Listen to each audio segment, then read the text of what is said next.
ድፍረት ደግሞ በእመቤታችን ላይ ይሄ እየበዛ ሄዷል። አለማወቅ አለመረዳት። ማን ነው ከናንተ ውስጥ እናትን አቃሎ ፎቶዋን መቅደድ አይደለም ማጨማደድ አይደለም ስም አጠራሯን ዝቅ አድርጎ ቢጠራ የሚታገስ ማን ነው? እሱ የእናት ፍቅር የሌለውም ያሰኘዋል።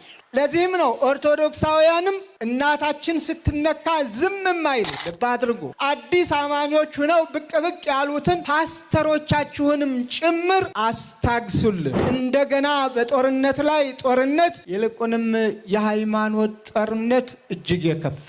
መንግስትም እንደ መንግስትነቱ እንደዚህ አይነቶችን እንዴ በግድ ከሳሽ መኖር አለበት እንዴ? በግድ አቃቢ ሕግ መቆም አለበት? በግድ ጠበቃ መቆም አለበት? የሰው ክብር የሚነኩትን እኮ አጥፍተሃል አጥፍተሻል ተብሎ ማረም አለበት እንዴ? ህፃናት ይታረሙ የለ እንዴ? የህፃናት ማረሚያ እኮ አለ።